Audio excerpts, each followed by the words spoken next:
Hello everybody, here I am with a new video. I'm going to be doing a series here where I want to go over a lot of the different archetypes that you can draft on Shadows over Innistrad. So I kind of want to do one where we're forcing different archetypes. So these are going to be a little bit different than a normal draft that I would do.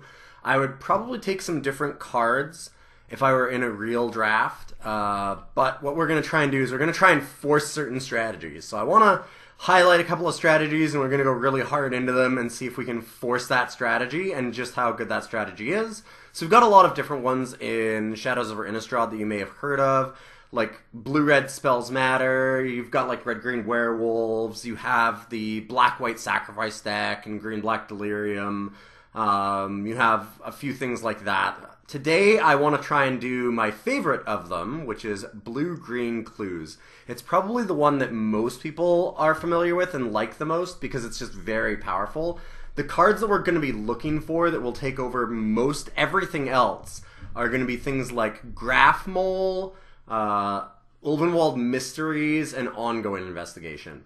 Graph Mole being a little less important, but if we have any ways to generate clues, Graph Mole goes up in value a lot. So we'll see what we get here and try and force our draft here. What do we have? Alright, so first pick, we're going for clues. So we want to be in blue and green. Normally, I think I would take Sinister Concoction. This card is quite strong. It's just a straight up kill spell. And it does have some extra synergy with Madness.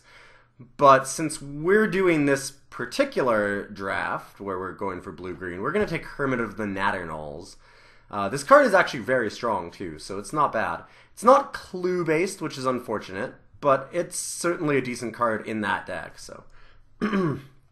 Never going to scoff at a 3-5 that can possibly draw us extra cards.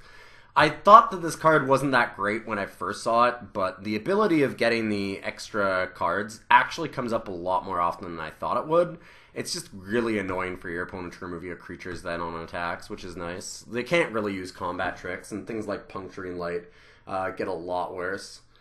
Alright, so now we have not a great pickup for clues, because of course we're looking for like the really heavy enablers. We're looking for, as I said, like Ongoing Investigation and Ulvenwald Mysteries are some of the best ones for us.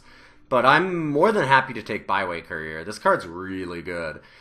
The card that this reminds me the most of is Sandstep Outcast. So if anybody played KTK block, so Khans of Tarkir, there was a card called Sandstep Outcast that was a 2-1 that made a 1-1 flyer for 3, or it could be a 3-2, so you could put a +1/+1 counter on it and you don't get the flyer.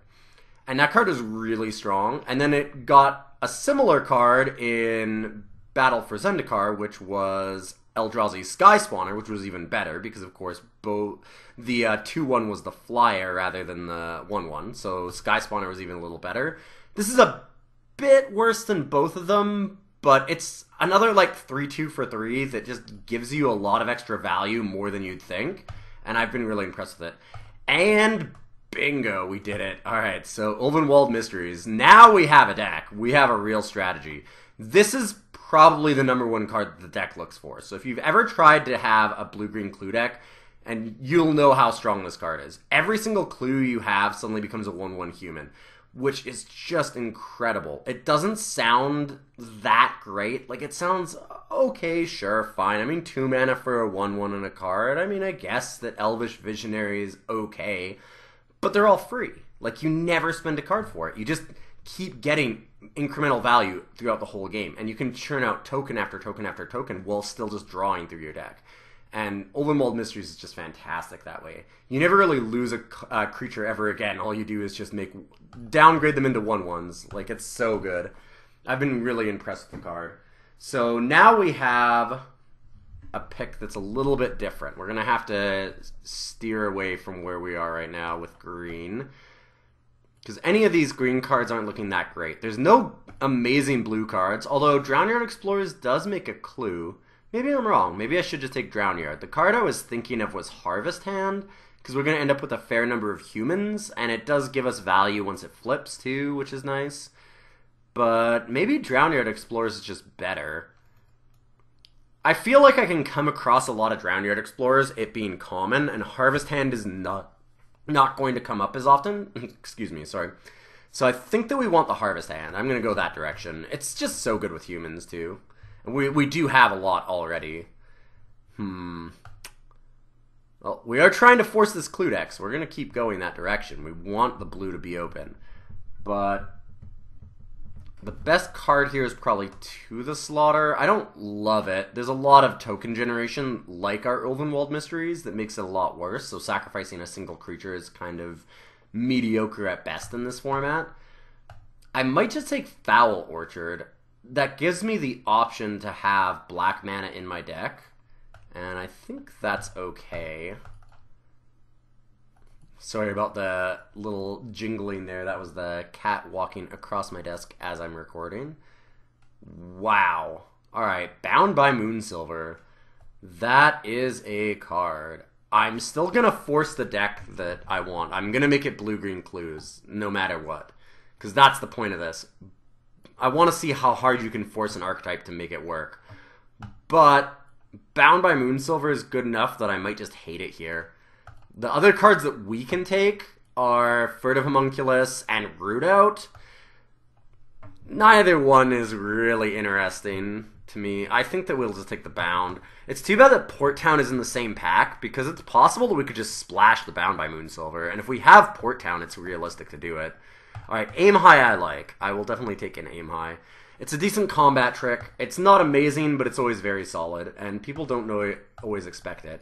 Alright, Press for Answers is good, because it makes clues. Anything that makes clues goes up a lot in the deck when you have Ulvenwald Mysteries, or Fleeting Memories, or any of those kinds of cards. Graph Mole, too. That kind of stuff just gets a lot better. Alright, Gone Missing is fine. I don't like the card. It's a little too expensive is the problem. Yeah, it makes a clue, but I just never want to use 5 mana to do that effect. It's just not good enough. Magnifying Glass is kind of in the same boat. Like, 4 mana to Investigate is just too much mana, so I think I take the Gone Missing over it. And now we can take... It's actually possible that we want a Vessel of Paramnesia. I'm going to take it here because we do have the option of going into, like, Fleeting Memories when you're playing clues, and just milling your opponent down with every clue that you sacrifice, which is a big deal. Alright, Trail of Evidence is a card that, even if you're playing a clue deck like this, you're never going to want. I've never wanted it in any clue deck that I've ever had. So I think that I take Rancid Rats, and it's possible off Foul Orchard that we can splash it. And it's also just a better card. Like, I might as well hate it from somebody else, because there's nothing I'm playing ever in that pack. Moldgraph Scavenger. We'll put that in the sideboard. And I'm not sure whether I'm more likely to be white or black. Probably white at this point. I don't have the fixing for white, though. I have the fixing for black, so it's the awkward part. Alright, so here we're looking for an ongoing investigation. Tireless Tracker would be great for a rare, but, you know, there's only so much that I can ask for. Ooh, well, Duskwatch Recruiter is fantastic. There is a Fleeting Memories in the pack, which is good with clues, but I think that we can wheel that. I'm much happier taking the Duskwatch.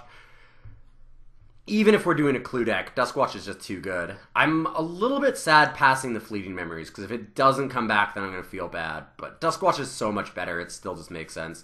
We can pull up a lot of creatures that make clues and stuff anyways, things like Byway Courier, or when we can get like a Drownyard Explorers later in the packs, then that'll be nice. We can just pull those up, and we can still generate clues in a way off of the Recruiter, because, I mean, it just generates value.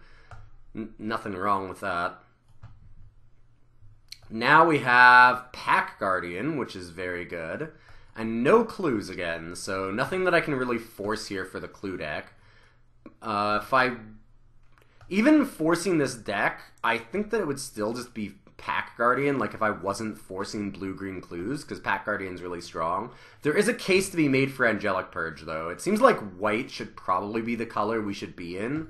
It was really open in Pack 1, but like I said, I mean, we're gonna force this archetype. That's the whole point. Still no clues. There is Thraben Inspector that makes clues, but it's an off color. I don't really want to do that. There's Sage of Ancient Lore, which is a very mediocre card. It seems really good, and in sealed, it's fantastic. It's a lot harder to deal with in sealed. You tend to have more cards in your hands, but in draft, it's not as good. You come across more aggro decks and decks that just dump out their hand, and then it's not as big when it flips. That being said, I don't know that there's anything better to take. A lot of people like Aberrant Researcher, but I'm medium on the card. I could maybe take it over Sage here because I don't love Sage either, but I don't know. I think that I take the Sage. The Aberrant Researcher, my problem with it is that it's never the 5/4. So it's always the 3/2. It's really hard to flip it into the 5/4 archetype, and I just don't like that. Like, getting it into the perfected form is really tough. So most of the time it's just going to be Cloud form. What was that? Cloud Manta? Cloud Manta from Battle for Zendikar. I mean, 4 mana 3/2 flyer is playable, certainly. It was last time, too. Cloud Manta was a fine pickup in Battle for Zendikar. But people act like Aberrant Researcher's like a first pick card, and it's just not in my mind. Like, it seems like a fourth pick card, at least. It's fine, but it's never an amazing card by any means, because I don't think I've ever flipped it. And I've played in, like, Blue-Red Spells Matter decks with, like, 10 sorceries and instants, and it's still, like, it takes a couple turns to flip it even there, normally. Any case, we'll grab Furtive Homunculus, I guess. We're staying in blue-green, even if, again, if I weren't in this particular deck that I was trying to force, I'd probably take Silver Strike, but I'm not that sad passing it. There's nothing that good in that pack. Ooh, I actually like Jace's Scrutiny. It's another way to generate clues, and it's actually quite decent. Like, it's a good combat trick. It just shrinks something and draws you a card, which is quite good. Nothing wrong with it. Ooh, alright, Fleeting Memories. So if we can wheel that other one, we can be in business. We can seriously mill somebody out if we have double Fleeting Memories and Mysteries. That I'm very happy with picking up. So breathing a little bit of extra life into our deck. And getting it this late gives me a little bit of hope that the people around us aren't necessarily in clues, just like the cards maybe haven't been opened. That's one of the problems, I think, with this archetype and trying to force it the way that we're doing, is that some of the cards that you really, really need, like Oldenwald Mysteries or Ongoing Investigation, are uncommons. So your deck may be open, but you might not actually get the cards, which is kind of a problem. True Faith Censor. Like, they might not ever be open because they're just uncommons. True Faith Censor is fine for humans. I don't need Essence Flux. I don't think I'm going to splash red, so I don't want the blue-red land. Ooh, wow. Let's double all of our clue tokens. I mean, baby. We can also double the humans that we get. Not saying that this is actually a great card or anything, but it might be playable here. We do get a token off of Pack Guardian. We get tokens off the Oldenwald Mysteries, like I said, and all the clue tokens that we get. If we find another way to make tokens, like if we get a Crawling Sensation and for some reason want to play it, then I might actually want Second Harvest. Alright, so yeah, this deck is actually coming together. Fleeting Memories number 2 gives me real hope that we can just win a game by milling people, which is my favorite way to play the blue-green clue deck. And it also gives me a lot of hope that nobody's in clues, they just haven't been opened. So if we can get, like, Graph Mole to be opened by somebody near us, and, like, an Ongoing Investigation in the next pack, then suddenly our deck is really good. And it's likely that they'll get passed. Like, nobody else seems to be in that deck. Another Aim Higher Catalog. This is, like, a very mediocre pick. I don't really know which one I care about more. I guess I already have an Aim High, so I'll take a Catalog. Probably doesn't matter. I know all these cards at the bottom of the pack don't really matter. I'm just taking cards that are on my color just so that we kind of force people out of what we're doing. I'm actually going to take Plains here. Just let people know that maybe Black's open, because Behind the Scenes is a decent enough card sometimes. It's fine to pass a signal there and maybe let them know, like, hello, you can go into Black. I'm not Black, don't worry. That's a decent enough signal that we can give. Depends on whether or not our opponents actually take it, but it's still not a bad idea. Okay. So, Obsessive Skinner and Solitary Hunter. No clue cards. Darn.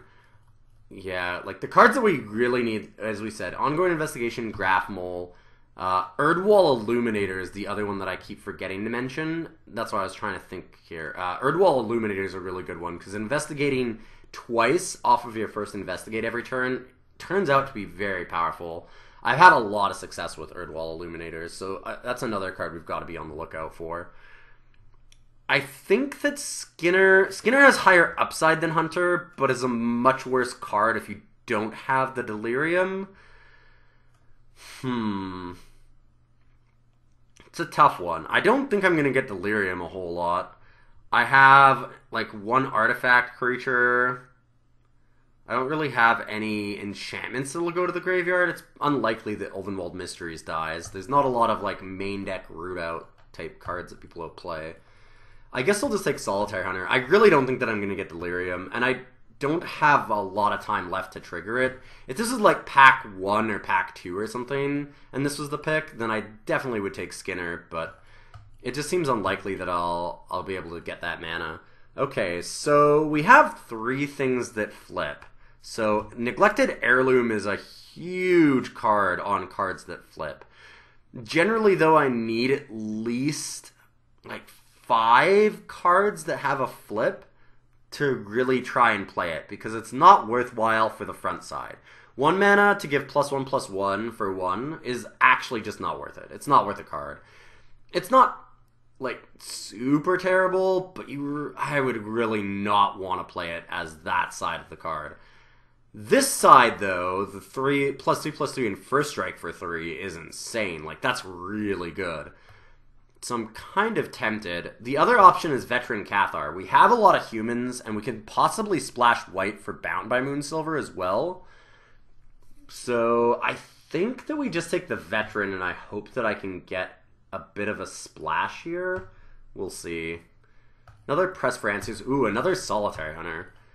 Man, I might wish that I actually had grabbed that Neglected Heirloom. Well, we'll see.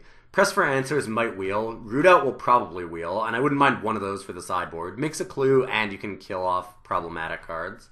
So let's just grab the Hunter. You don't main deck the Root Out, but it's a good sideboard. So we have Sleep Paralysis as a removal spell. Currently, I don't have Rabbit Bite or anything, so it might be a good idea to do that. Although, I have white Bound by Moonsilver, and there's a Warped Landscape, so I might just want to go for white mana here and take the Warped Landscape, because then I can play the Bound by Moonsilver. It's better than Sleep Paralysis is anyways. And it lets me play the Cathar and the Bound. You know, I think I'm just going to take Warped Landscape, actually, so let's just grab that. Ooh, Weirding Wood? I actually like Whoa, never mind. Solitaire Hunter number 3.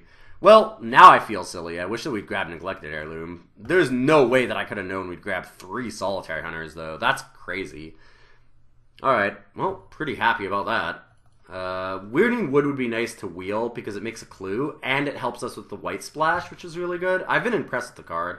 At first I thought it was really mediocre, but it's actually decent. Like, it's a ramp spell, it draws you a card, it fixes your mana. What's not to love about that? It's not amazing, but it's certainly a solid playable. I've played it in a lot of, like, non-clue decks, too, and this deck definitely wants more clues. Alright. So grab the Hunter, and now... Homunculus or Cult? Cult works pretty well with all of our flip cards. Alright, we'll take Cult. I don't really need another 2-drop anyways. Ooh, Woodland Stream for more mana fixing. No more clue cards, though, which is unfortunate. We do have double Fleeting Memories and the Mysteries, though, so we've got a pretty decent example of it. Not to mention, like, just a few other things that make incidental clues. The Press for Answers, the Scrutiny, the Byway Courier. I'd love another Byway Courier and, like, another... Obviously, like, ongoing investigation and stuff would be so good, but I'm just not going to get that at this point. Another Byway Courier would have been really good at the bottom of the pack, though. Alright, Quilled Wolf is fine. Fork in the Road can fix our mana. I'm not excited if I have to play it, but it's possible that I have to. Militant Inquisitor. I already have one of those. Nothing else is playable anyways. Alright, Root Out for the sideboard or Press for Answers for the main. That's interesting. Another Press for Answers I might actually play in the deck. Like, I'd main deck it. We only have 22 playables right now. So we need one more in the main deck. I don't want to play Fork in the Road. I could just play Second Harvest and just go deep.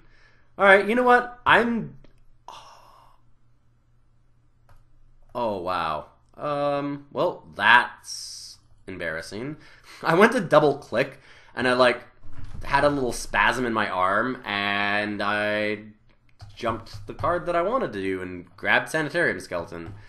Woo, that's unfortunate. Hopefully we don't need to root out for any reason. I was thinking that you know what? This is supposed to go deep. Let's play Second Harvest. Let's double up our clues. We might as well. It's just too much fun. We might as well try and do that. I think that that's going to be an interesting... That'll be an interesting thing to test out. We can see how well Second Harvest performs when it's mostly clues and 1/1s. We do have the Pack Guardian Wolves as well, but we don't have a ton of token generation. I've done it before, but generally like a Second Harvest. But I've done it in green-black when you get Crawling Sensation and Giss's Biddings, and that's a little more realistic. Here it's going pretty deep, but I'm willing to test it. I've never tried it, so maybe it's fine. Maybe I actually am really impressed with it. We'll have to see. I mean, making 3 clues if we have Ulvenwald Mysteries in play, like 2 or 3 clues and like 1 or 2 humans, seems like it would actually be a pretty good rate of return off of Second Harvest. I would play that card, so I think that we can try it and see what happens. So now we want probably, never got the Weirding Wood back, so really we have just the Warped Landscape to find the white. This gives us 2 white sources.